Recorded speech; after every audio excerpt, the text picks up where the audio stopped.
मैं professor Ramesh Prasad, dean faculty of Shravan Vidya, Sampurnanand Sanskrit university Varanasi तथा general secretary Pali society of India, आप सभी श्रोताओं को हृदय से स्वागत करता हूं, वंदन तथा अभिनंदन करता हूं। आज का विषय है सदाचार। बुद्ध का सदाचार के ऊपर क्या वक्तव्य है, बुद्ध क्या चाहते हैं, बुद्ध की क्या मत है सदाचार के ऊपर, उस पर हम आज विमर्श करने जा रहे हैं। सदाचार का अर्थ होता है सद्व्यवहार, अच्छा आचरण। भगवान बुद्ध को ज्ञान मिलता है बोध गया में। ज्ञान मिलने के बाद उनके अपने अंदर में जो परिवर्तन होता है, जो उनको दुख से मुक्ति मिलती है, तो वो अंदर से ये भाव जगता है यह दुख से मुक्ति और लोगों को भी मिले। इस उद्देश्य से उन्होंने उपदेश देने का निर्णय किया और आजीवन 45 वर्षों तक देश के विभिन्न स्थलों पर घूम घूम कर लोगों को उपदेश करते रहे। आचरण ही मुख्य बिंदु है जिसके कारण व्यक्ति दुखी होता है और व्यक्ति सुख को प्राप्त कर सकता है।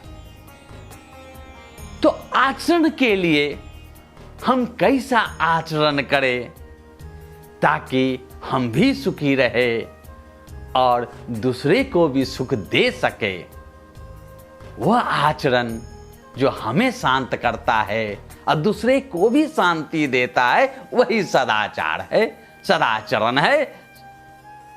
अब भगवान बुद्ध ने कई प्रकार के परिषदों को बनाया था। जैसे जैसे लोग आते गए वैसे वैसे उन्होंने परिषद को बनाया। उनके संपर्क में राजा भी आते थे, रंक भी आते थे, किसान भी आते थे, बिजनेस क्लास के व्यवसायी लोग भी आते थे, अनपढ़ आते थे, शिक्षित लोग आते थे, गृहस्थ आते थे, सन्यासी आते थे। हर किस्म के लोग, हर तबके के लोग बुद्ध के पास आते थे और अपनी समस्या बतलाते थे और उन समस्याओं का समाधान बुद्ध करते थे। उन सबों के मूल में आचरण है और सभी को उन्होंने सदाचार का ही उपदेश किया। अब उस सदाचार में जो मूल सिद्धांत है वह है पंचशील, जिसे पंच शिक्षा पद कहा गया है। पाली में 5 शिक्षाएं कही गई है। यह सभी के लिए आवश्यक है, चाहे वह गृहस्थ हो या चाहे वो सन्यासी हो। अब वो ये देखते हैं कि वे 5 शिक्षाएं कौन सी हैं जिन्हें शील की संज्ञा दी गई है। वे कौन से 5 आचरण है जिनका पालन करने से अपना भी मन शांत होता है और दूसरे का भी कल्याण होता है, दूसरे का भी मन शांत होता है। पहला जो शिक्षा है, पहली जो शिक्षा है, पहला जो सदाचार है वह है पानातिपाता वेरमणि।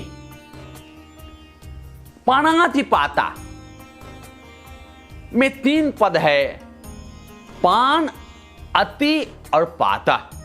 पान का अर्थ होता है प्राण, अति का अर्थ होता है बहुत अधिक, जैसे हम लोग कहते हैं अति मत करो, और पात का अर्थ होता है गिरा देना, यानी प्राण को बिल्कुल ही गिरा देना। ये प्राणातिपात है, पाली में पानातिपात है। पाली में प्राण का अपान होता है। तो ये हो गया प्राणातिपात। तो प्राण को बिल्कुल गिरा देना यानी किलिंग, हिंसा करना। बुद्ध कहते हैं हिंसा नहीं करना पहला सदाचार है। आप हिंसा मत करो, हिंसा से विरत रहो। तो पहला जो शिक्षा पद है, पहला जो सील है, जिसको भगवान ने कहा है पानातिपाता वेड़मणि शिक्षा पदं समादियामि, मैं प्राणी हिंसा से विरत रहने का शिक्षा देता हूं। तो हिंसा मत करो। अब हिंसा भी 3 प्रकार की है। हम मन से भी हिंसा कर सकते हैं, वचन से भी कर सकते हैं और काय से भी कर सकते हैं। जैसे कोई काम कर रहे हैं, मच्छर दिख जाता है, मक्खी दिख जाता है, कोई कीड़ा मकोड़ा दिख जाता है, उसे हम मार देते हैं, ये कायिक हिंसा हो गया। कोई व्यक्ति है जिससे हम द्वेष करते हैं, उसको हम कहते हैं हम तुमको देख लेंगे, हम तुमको छोड़ेंगे नहीं, हम तुमको मार देंगे, वचन से हिंसा हो गई। और एक हिंसा मन में विचार आता है, मन में प्लान बनाते हैं हम उसको मारेंगे। तो बुद्ध की जो अहिंसा है वो मन तक गई है। कहते हैं मन में भी वो भाव नहीं जगना चाहिए कि हम किसी का अपमान कर सकें, किसी का हिंसा की बात कर सकें। सोचना नहीं है, कहना और करने की तो बहुत दूर की बात है। जब मन में हम सोचेंगे ही नहीं तो वह वचन से प्रकट नहीं होगा और वह काय से हम उस कार्य को नहीं कर पाएंगे। कार्य से, उस ऐसे कार्य से हम विरत रहेंगे। धम्मपद भगवान बुद्ध के उपदेशों का बहुत अच्छा संकलन है, उसमें नैतिक उपदेश भरे पड़े हैं। वैसे धम्मपद में 26 वर्ग हैं, 26 चैप्टर्स हैं, जिसमें ऑल टुगेदर 423 वर्सेस हैं, 423 गाथाएं हैं। और पहली गाथा हम देखते हैं, मनोपुबंग माधम्मा मनोसेट्ठा मनोमया मनसा चे पदुठ्ठेन भासति वा करोति वा ततो नंग दुख मनवेति चक्कंग वह तो पद। इसको हम लोग हिंदी में देखते हैं, इसकी कुछ व्याख्या करते हैं। मनोपुबंग माधम्मा, पुब बने पूर्व हो गया, गमा मने गमन करने वाला, मन पूर्वगामी है। किसमें पूर्वगामी है? धम्मा, जितनी भी प्रवृत्तियां हैं, जितने भी कर्म हैं। अभी हमने देखा 3 प्रकार के कर्म देखा, काय कर्म देखा, वची कर्म देखा और मनोकर्म देखा। तो इन तीनों कर्मों में मन पूर्वगामी है, मन अग्रगामी है, मन आगे आगे चलता है। क्योंकि मन में पहले विचार आता है तब वह वचन से प्रकट होता है और काय पर जाकर समाप्त होता है। अगर किसी से द्वेष करते हैं, अगर वह हमें दिख जाता है तो उसको दिखते ही हमारे मन में बुरे भाव जगते हैं। मन का कर्म हुआ। जब मन में बुरा भाव जगता है और वह हमारे नजदीक आता है तो उसे हम अपशब्द बोलते हैं, कड़वा वचन बोलते हैं, कठोर वचन बोलते हैं। और जब उससे भी मन में नहीं भरता है तो उसे हम पीटते हैं और नहीं तो अंत में गोली मार देते हैं, जान से मार देते हैं। तो कर्म शुरू हुआ मन से, वचन से प्रकट हुआ, काय पर जाकर समाप्त हुआ। तो मन पूर्वगामी है, मन अग्रगामी है, मन आगे आगे चलता है। इसलिए मनुसेट्ठा, मन श्रेष्ठ है, मन को श्रेष्ठ बतलाया गया है। मनोमया, ये जो वचन का कर्म है, काय का कर्म है, बॉडीली एक्टिविटीज, और जो वोकल एक्टिविटीज है वह मनोमय है, मन से ही उत्पन्न है। ये पहले लाइन का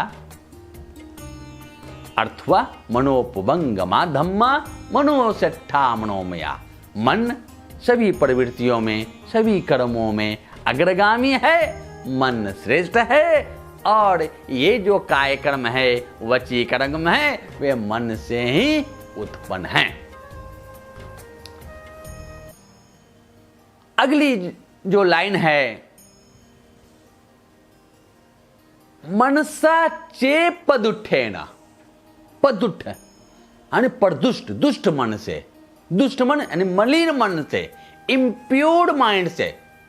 मनसा चे मन यदि, यदि प्रदुष्ट मन से, यदि मलिन मन से भासती वा करोती वा। अगर हम भाषण करते हैं या कोई कार्यक्रम करते हैं तब क्या होगा? हम मलिन मन से बोल रहे हैं, मलिन मन से हम कार्यक्रम कर रहे हैं। ततो नंग दुख मनवेति चक्कंग वह तो पदंग। तब दुख उसकी पीछा करता है। दुखंग अनवेति, दुख पीछा करता है। किस तरह से करता है?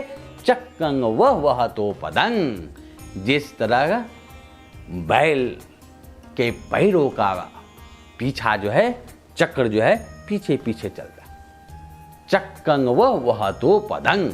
जिस तरह चक्र जो है बैल के पैरों का पीछा करता है, दुख की अनुभूति होती रहती है।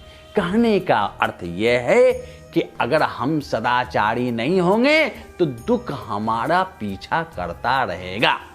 ये तो हुआ पहला।